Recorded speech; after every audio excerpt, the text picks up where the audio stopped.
달리는 차에 일부러 부딪혀서 크게 다쳤다면서 상습적으로 보험금 뜯어내는 사기범 아시죠? 보험 사기. 그런데 필리핀에서 자신이 다이빙한 사진을 인스타그램에서 자랑하다가 덜미가 잡혔답니다. 이 사건 좀 보겠습니다. 화면 준비되어 있습니다. 지난 2월 서울 관악구 서림동의 한 주차장에서 승합차가 후진을 하는데 오토바이가 나타나서 쿵 하고 이렇게 왼쪽으로 이렇게 기울면서 넘어지죠. 팔을 다쳤다면서.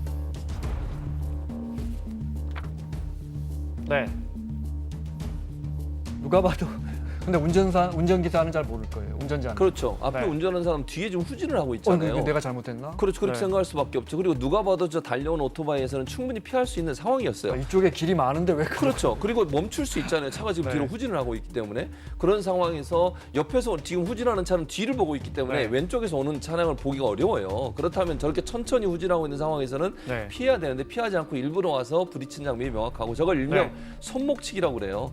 손목을 다친 것처럼 그렇게 피해를 위장을 하는 거거든요. 손 갖다 대기가 제일 쉽잖아요. 그렇죠. 이게 27살 음식 배달업을 하는 그런 청년인데 저런 방식으로 최근에 한 6건 정도의 손목치기를 한 걸로 이렇게 알려지고 있습니다. 근데 그렇게 해서 받아낸 돈이 1,000만 원이 넘는데요? 그렇습니다. 1,100만 원 정도를 받아냈어요. 저건 보험 처리하는 겁니까? 아니면 그냥 한 2, 30만 원에 이렇게 현금으로 보험 처리하는 그냥 현금 주세요 그렇죠. 이런 식으로? 그런 식으로 해요. 그것도 보면 재밌는 게 피해자들이 그렇게 유도를 해요. 그러니까 다친 저렇게 넘어진 사람이 일부러 가서 얘기하는 보험 처리하면 나중에 조사가 들어와서 본인이 피해를 당할 수도 있잖아요. 그러니까 가능한 한 뭐 20만 원 정도 주세요. 치료비 이 정도 되면 될 것 같습니다라고 합의를 종용하죠. 그런 방식으로 해서 보험 처리를 안 하고 현금으로 주는 경우도 많고 보험회사도 가해자로 보여지는 그러니까 예를 들면 보험 피해자긴 하지만 만약에 보험 처리했을 경우에 했을 경우에도 가능한 한 현금으로 처리하도록 유도하는 경우들도 있습니다. 가끔. 왜냐하면 몇 달씩 들어 누워 있으면 그렇죠. 보험사 입장에서는 더 손해가 되니까. 그래서 그러다 보니까 저게 잘 안 잡히는 경우들이 많아요. 저렇게 해서 피해가 보상이 되다 보니까. 그러니까 자꾸 현금으로 보상하게끔 그렇죠. 유도하고 큰 사고라고 해도 보험사 입장에서는 사실 뭐 500만 원이라도 줘버리는 게 안 그러면 계속해서 병원에서 비용이 들어가기 때문에. 근데 덜미가 잡힌 배경이 아주 재밌습니다. 그러니까 지금 저 사람이 소위 말하는 손목치기만 한 게 아니에요. 그러니까 이게 지나가는 차량 옆으로 쓱 지나가다 갑자기 발이 아프다고 얘기를 합니다. 그래서 보통 운전하는 분들 순간적으로 쓱 지나가면 이게 발을 밟았는지만 잘 모르거든요. 그러니까 발을 쩔뚝쩔뚝 하는데 이제 슬리퍼만 밑으로 쓱 집어넣고 발을 밟힌 것처럼 하는 거예요. 그러면 발을 밟히면 보통 어떻게 되나요? 발이 많이 아파요. 많이 붓죠. 잘못하면 골절이 될 수도 있고요. 그럼 보통은 정형외과를 가죠. 근데 이 사람은 당일날 배달 일을 계속 합니다. 그리고 그 다음날 이제 엑스레이가 없는 한의원을 가요. 그리고 문제 그 다음날 해외에서 다이빙을 합니다. 통상적으로 지금 그리고 저거를 뭐라고 써져 있습니까? 한 주에 휴무를 즐겁게 해주는. 저게 필리핀이에요. 필리핀의 사흘 뒤에 이제 다이빙 프리다이빙을 하는 건데. 문제는 그 발을 차에 밟힌 정도가 되면 정상적으로 저런 생활을 3일 안에 할 수가 없습니다. 이제 저런 걸 보고 좀 이상하다라고 해서 결국에 덜미가 잡힌 겁니다. 야, 이 손목치기 하는 사기범인데 상습적으로 프리다이빙 하면서 사는군요. 심지어 지난 4월에 몇 달 전에는 이거 손목치기 하다가 잘못해가지고 이게 안 닿아버렸습니다. 차량과. 끝까지 차 쫓아가서 우기는 거 한번 들어보실래요? 미쳤어요?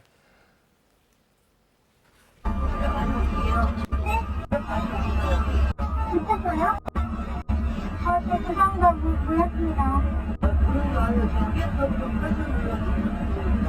그거는 제가 뒤로 백하는데 지나가신다고 깜빡 하는 줄 알고. 저는 그친지 모르고 지나가시는데 제가 움직이니까 까만 줄 알고 걷다가 지나가신 줄 알거든요. 진짜 몰랐습니다. 아니 저거 보세요. 저 운전자 쩔쩔매잖아요. 그렇죠. 여성분은 더더욱 뭐 이게 운전이 서툴거나 아니면 운전에 대해서 이렇게 자신감이 없으면 더 쩔쩔맬 수밖에 없어요. 그런 상황에서 지금 부딪히지도 않았는데 부딪혔다고 쫓아와가지고 크락션 누르면서 쫓아와서 보상을 하고 얘기하잖아요. 그래서 보험 처리해달라고 얘기했어요. 그리고 헤어졌는데 더 황당한 건 뭔지 아세요?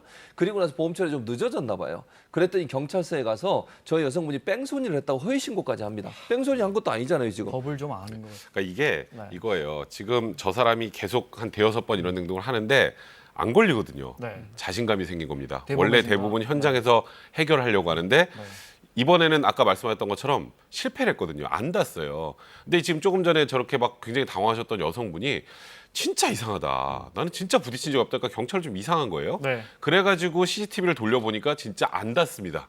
이제 그걸 보고 이 사람 이상하네 하고 뒤져보니 그 전에도 네. 보험사기에 전력이 있다는 게 네. 확인이 되고 결국 검거가 된 거죠. 알겠습니다. 시간이 별로 없는데 하나만요. 네. 한 여성이 경찰서에서 국제운전면허증 발급받았는데 면허증 발급해준 경찰관이 이런 카톡을 보냈답니다. 참 황당한 건데요. 네. 이제 국제운전면허증을 발급받기 위해서 17일 오후에 한 여성분이 이제 경찰관 민원실을 찾아갑니다. 경찰서에.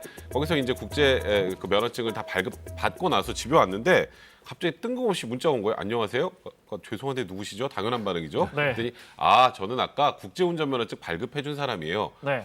그러니까 당연히 무슨 일이시잖아요. 그랬더니 그 밑에 마음이 들어서 연락하고 싶어서 했는데 괜찮을까요? 네. 뭐 이게 정말 한 여성이 마음에 들어서 했던 치결의 행동일지 모르겠습니다만 이건 엄청난 법 위반이 그러니까 됩니다. 뭐 젊은 경찰이 젊은 여성에게 뭐 어떻게 보면 데이트 신청 같이 보일 수도 있지만 사실은 심각한 불법이 들어있는 거죠. 네. 개인정보라는. 왜냐하면 공공기관에서는 개인정보를 관리하고 있기 때문에 네. 공공기관의 개인정보 관련해서는 유용이나 다른 목적 사용을 굉장히 엄격하게 봅니다. 네. 그래서 이거는 3년의 징역형에도 처해질 수 있는 사안인데 그래요? 네. 예를 들어서 이런 경우도 있어요. 세무공무원이 자기랑 소송하는 사람 소송 상대방 납세 내역 확인하겠다고 그 내역 조회했다가 나중에 네. 문제된 적도 있었고요.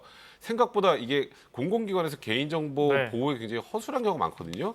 이것도 어찌 보면 굉장히 네. 그런 한 단면을 보여준 그런 사건이라고 봐야 제 될 것 같습니다. 기억에 그 딸 청첩장 보내려고 지인들 전화번호 검색한 경찰 중징계 받았던 기억도 있습니다. 네. 맞습니다. 그런데 엄중한 처벌 받아야 하죠. 일각에서는 잘못한 건 분명히 잘못했는데 네. 저게 이제 그 피해 여성과 여성의 남자친구가 아주 엄한 처벌을 요구하나 봐요. 그렇죠. 그래서 일각에서는 그렇죠. 이게 뭐 공개 재판까지 갈 필요가 있느냐 뭐 이런 뭐 주장도 있나 봐요. 그런 주장도 있긴 한데 저게 네. 위험성을 갖고 있어요. 그러니까 단순히 저거를 그냥 뭐 좋아하는 여성, 뭐 호감 있는 여성한테 문자를 보냈다는 개념의 문제가 아니고 네. 민원 업무를 하는 사람이라고 하면 민원 업무를 하는 가운데 파악된 모든 정보는 비밀에 붙여져야 되고 그걸 보호해야 할 의무가 있는 겁니다. 그리고 다 각서까지도 써요. 그 네. 업무를 시작하기 전에. 네. 그런데 저런 얘기를 하면 안 되는 거죠. 뭐 그 자리에서 예를 들면 뭐 상대방한테 그런 마음을 표현했다면 또 모르겠습니다. 네. 나중에 알게 된 정보를 이용했다는 게 문제가 되고 저게 단순히 저렇게 끝났어 다행이지. 만약에 저걸 가지고 집에 직접 찾아간다거나 예컨대 네. 또는 계속 스토킹을 한다거나 만약 이런 일로 발전이 됐다고 하면 더 큰 범죄가 일어날 수 있는 가능성도 있기 때문에 네. 저런 부분은 저 한 사람의 문제가 아니라 민원 업무를 하는 모든 사람들이 경적을 울리는 차원에서도 뭔가 조치가 반드시 필요하다는 생각이 듭니다. 네, 간단하게요. 네. 아주 저 젊은 집배원이 우리 집 주소 알잖아요. 네. 여성에게 저 한번 호감이 드는데 만나고 싶어요 이러면요. 그것도 개인정보보호법 위반이죠. 그리고 그게 지속적으로 간다면 우리나라 아직 스토킹 범죄를 처벌하진 않죠. 네. 그러니까 이제 그 경범죄 처벌법에서 아주 낮은 정도의 수준의 처벌만 있는데 그런 것도 해당이 될 수 있어요. 그러니까 내가 알고 있는 정보를 무심코 이렇게 활용을 하면 본인은 선의로 했을지 몰라도 이건 명백한 법 위반이 되고요. 이게 더 나아가서 범죄로 악용될 위험도 있기 때문에 공공기관에서는 우리들의 정보를 다 알고 있잖아요.